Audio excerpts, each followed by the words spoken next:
et ce que Dieu lui-même veut faire pour nous. Amen. Amen. Il y a une troisième volonté que je n'ai pas ajoutée, l'œuvre de tes mains. Ça aussi, c'est la volonté de Dieu. Amen. Amen.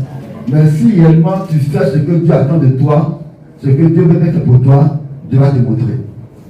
Amen. Nous allons continuer sur la volonté de Dieu. Parce que la volonté de Dieu est tellement importante pour notre vie et que si on ne le sait pas, si on ne prend pas des décisions, des résolutions, on va être frustré. Parce que la vie va se venger de nous. Alléluia. Or, au contraire, on doit se venger de la vie. Alléluia. Et tu vas devenir amer. Et ça sera compliqué. Tu ne pourras pas vivre comme il se doit. Tu ne seras pas épanoui comme il se doit. Et on aura l'impression que ton Dieu est incapable. Et le diable va te faire comprendre que le Dieu que tu adores, il t'a trompé. Il t'a promis de te bénir.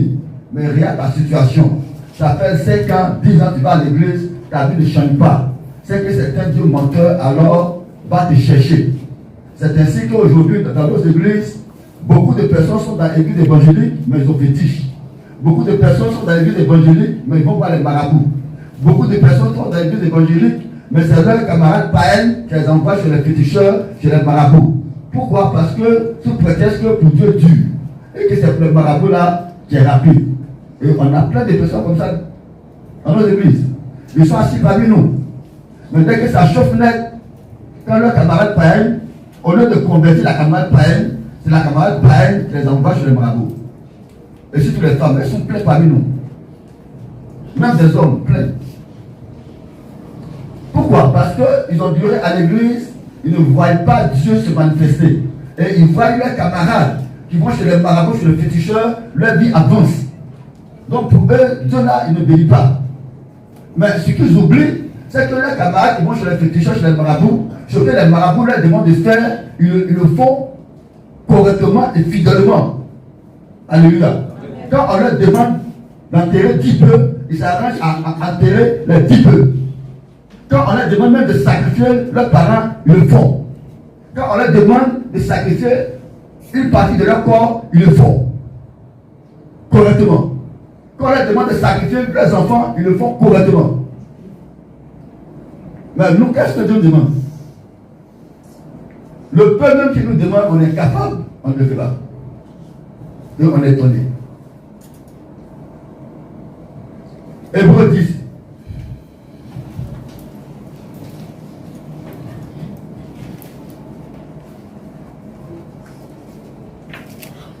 Il y a des gens même qui sont coureurs de jupons. Ils sont allés voir Marabout. Marabout leur dit, il ne faut plus chercher femme. Sur un nombre de mois, ils ont accepté ça. Mais avec Dieu, on ne peut pas. On ne peut pas.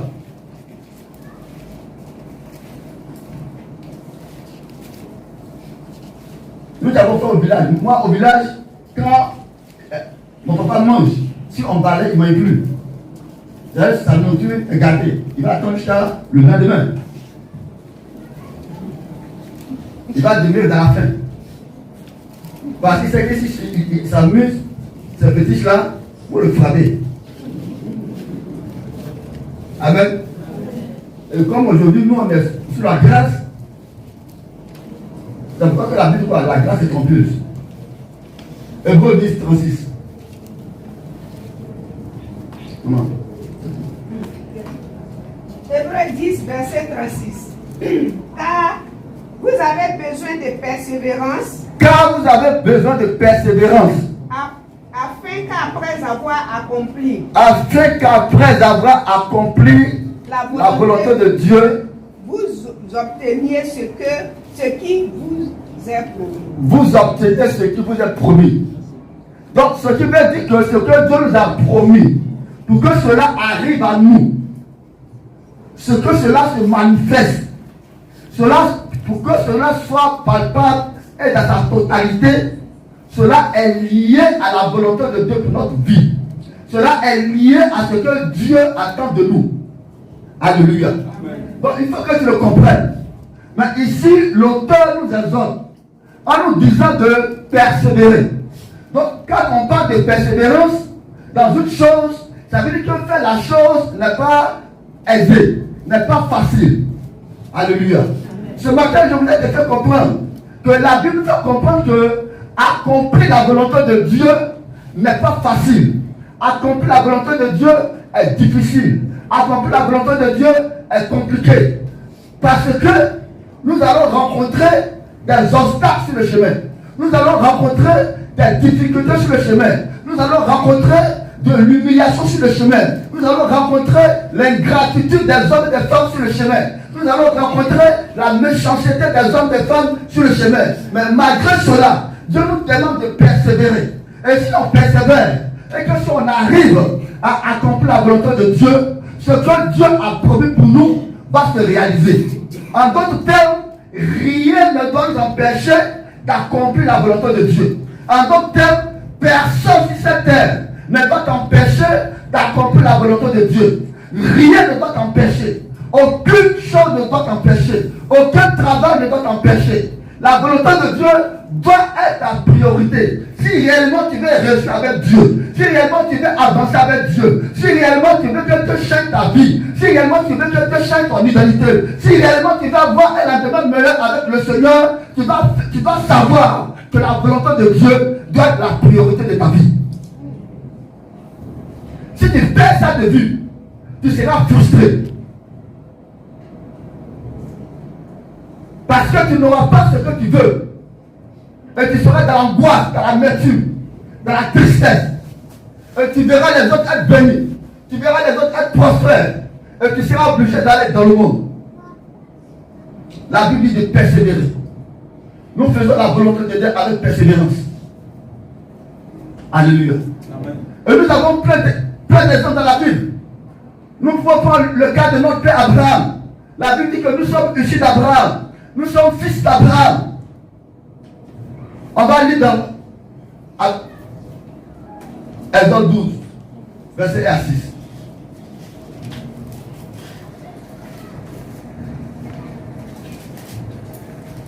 Quand quelqu'un réussit dans une église, quand quelqu'un est bon chrétien, qu'il réussit, il faut t'approcher de cette personne pour voir qu'est-ce qu'il a fait.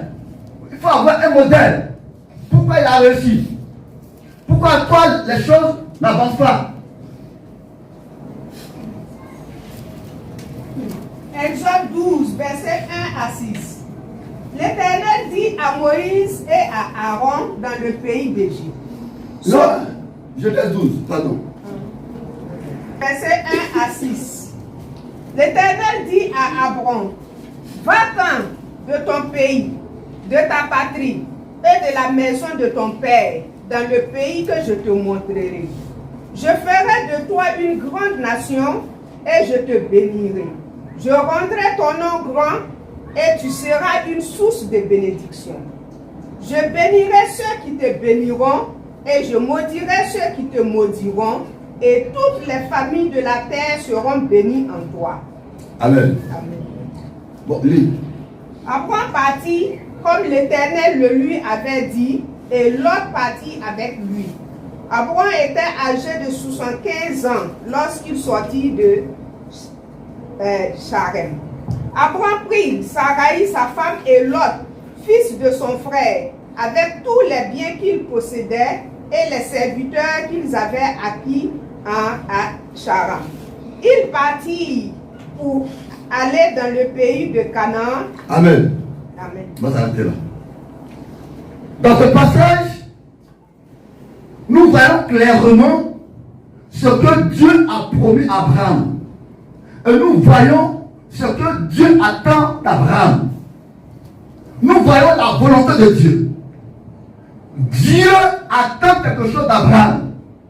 Et ce que Dieu attend d'Abraham est lié à ce que Dieu veut donner à Abraham. Dieu demande à Abraham de quitter sa patrie, de quitter la maison de son père, de quitter ses amis, de quitter là où il se trouve et d'aller dans un lieu inconnu. s'il obéit, lui Dieu, il fera de lui une grande nation. Il le bénira. Il le lèvera. Donc Dieu attend que Abraham obéisse à sa volonté. Et si Abraham obéit, alors Dieu va lui donner beaucoup de richesses. Et la Bible dit que Abraham a obéi à Dieu. Abraham est parti comme Dieu l'avait dit, dans un pays inconnu. Abraham ne savait pas où il partait. Mais Dieu l'a conduit et Abraham est arrivé là où il devrait arriver. Et lorsque Abraham est arrivé, la Bible nous fait comprendre que la bénédiction que Dieu a promis à Abraham, la bénédiction ne s'est pas manifestée. Beaucoup d'entre nous, nous croyons que parce que Dieu nous a dit de chanter, parce que Dieu nous a dit d'intercéder, parce que Dieu nous a dit de donner notre vie, parce que Dieu nous a dit de faire telle offrande, alors dès qu'on va faire naître, la bénédiction va descendre. Ça ne marche pas comme ça avec Dieu. Alléluia. Ça ne marche pas comme ça avec Dieu. Abraham est arrivé, mais la bénédiction ne s'est pas manifestée du type au temps. Lorsque Abraham est arrivé, en lieu et place de bénédiction, quelque chose est produit. Verset 10. Il y eut une famine dans le pays, et Abraham descendit en Égypte pour y séjourner, car la famine était grande dans le pays. On va continuer. Amen. Bon, comme beaucoup de ça là, après, continue. Comme il était prêt d'entrer en Égypte, il dit à Sarai, sa femme, voici, je sais que tu es une femme belle de figure. Quand les Égyptiens te verront, ils diront, c'est sa femme, et ils me tueront, et te laisseront la vie. Dis, je te jure, que tu es ma soeur, afin que je sois bien traité à cause de toi, et que mon âme vive grâce à toi. Amen. Moi, ça fait là. Après, je vais aller là-bas. Donc, voici, Dieu parle à Abraham. Abraham entend la voix de Dieu. Et Abraham obéit. Et Abraham arrive à Canaan. Au lieu que la bénédiction arrive, au lieu que ce que Dieu a promis arrive, la Bible dit que ce sont les problèmes qui se sont abattus sur Abraham. La famine. Quand on parle de famine, c'est qu'il n'y a pas à manger. Or, Dieu ne lui a pas dit qu'en arrivant à Canaan, il y aura la famine. Dieu lui a promis la bénédiction. Mais il arrive à Canaan, voici que la famine arrive à Canaan. Et Abraham a été obligé de retourner encore dans le monde. Abraham n'a pas demandé la volonté de Dieu. Pour dire au Seigneur, mais tu m'envoies dans ce lieu. Voici une situation. Qu'est-ce que je dois faire? Quelle est l'attitude à adopter? Quelle est la position à adopter? Qu'est-ce que je dois faire? La Bible dit que Abraham a décidé de sa propre volonté. Et Abraham est parti en Égypte. En Égypte, c'est synonyme du monde. En Égypte, c'est synonyme de faire notre propre volonté. En Égypte, c'est synonyme de faire ce qu'on veut sans tenir compte de la volonté de Dieu. Et c'est ainsi beaucoup de chrétiens et chrétiennes. Lorsque une difficulté arrive, lorsqu'un problème arrive, au lieu de consulter Dieu, non, on décide, on fait ce qu'on veut, on réfléchit, on prend notre décision et on décide ce que nous voulons faire. Et en faisant ces choses, des problèmes arrivent, des difficultés arrivent, et des fois nous sommes étonnés, et des fois nous sommes surpris. La Bible dit qu'Abraham est allé en Égypte, chemin faisant, il a été obligé de mentir, il a été obligé de dire à Sarah, comme tu es belle, si on arrive, dis que tu es ma soeur. Sinon, ils vont me tuer. Et en réalité, Sarah était la soeur d'Abraham. Ils avaient même père, mais pas même mère. À leur temps, tu peux marier ta soeur. Alléluia. À leur temps, tu peux marier ta nièce. À leur temps, tu peux marier ta demi-soeur. Donc, Sarah était la demi-soeur d'Abraham. Ils avaient même père, mais ils n'avaient pas la même mère. Donc, en réalité, c'était sa soeur. Mais ils se sont mariés. Donc Sarah est sa femme. Alors là, Abraham dit, dis-leur que c'est ma soeur. Donc là, Abraham a menti. Alléluia. Et ils arrivent en Égypte. La Bible dit que la beauté de Sarah dépassait la beauté de toutes les femmes égyptiennes. Alors, ils vont vanter la beauté de Sarah à Pharaon. Alors Pharaon va prendre Sarah pour femme. Pharaon va donner tout ce qu'il faut à Abraham pour prendre Sarah pour femme. Donc en un mot, Pharaon a payé la dot.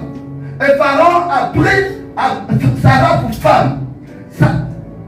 Pharaon a envoyé Sarah dans sa maison.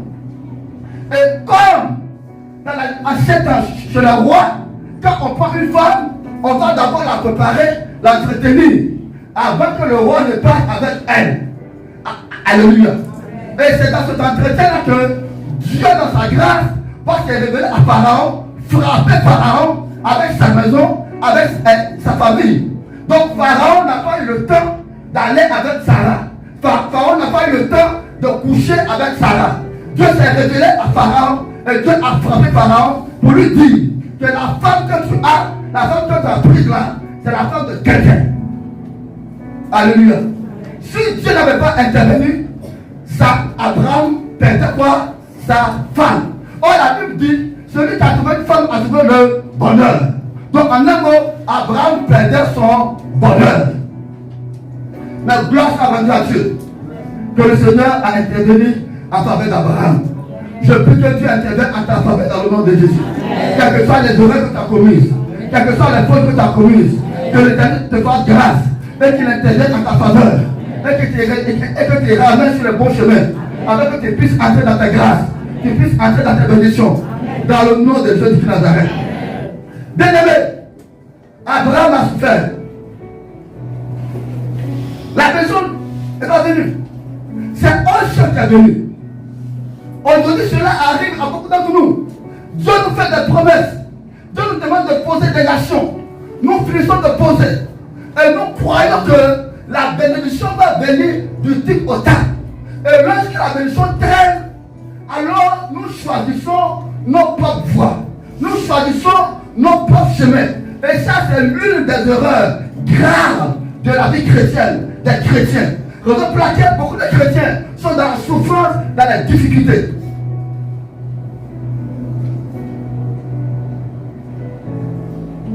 Notre père Abraham a eu des problèmes. Mais Dieu l'a délivré. Que Dieu te délivre au nom de Jésus. Amen.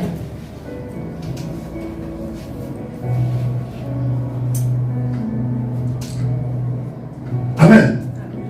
Abraham a continué. Abraham, la Bible dit, Pharaon va libérer Sarah et renvoyer Abraham à Canaan. Abraham, ce que Dieu a promis va commencer à venir étape par étape. Dieu a dit, tu vas le bénir, va faire de lui une grande nation. Donc Abraham a commencé à avoir des brebis. Son troupeau a commencé à se multiplier. Mais en réalité, ce n'est pas ça. Parce que la première bénédiction, Dieu a dit quoi?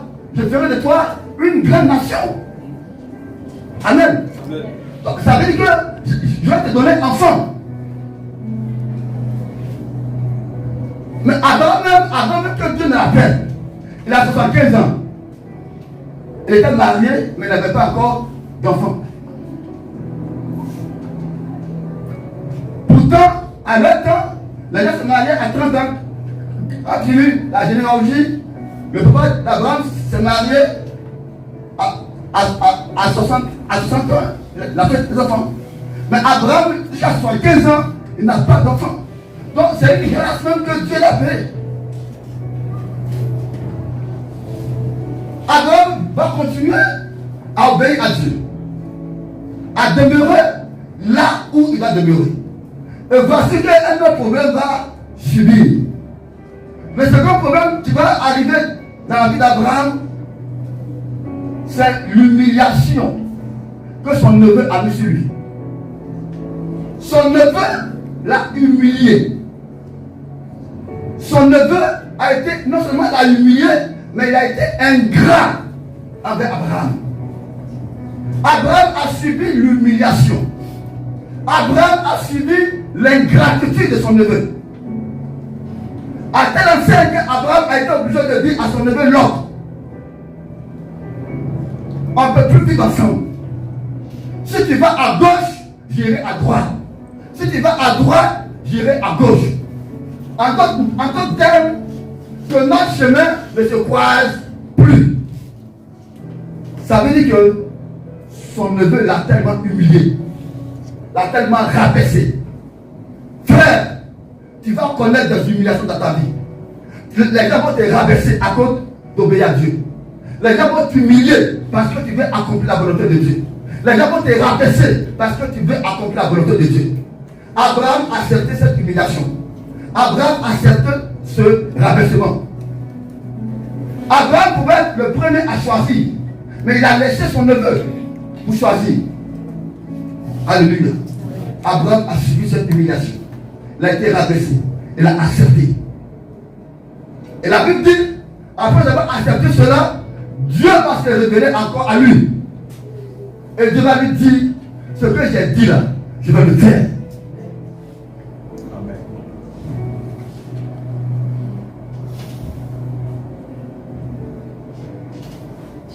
Alléluia. Amen.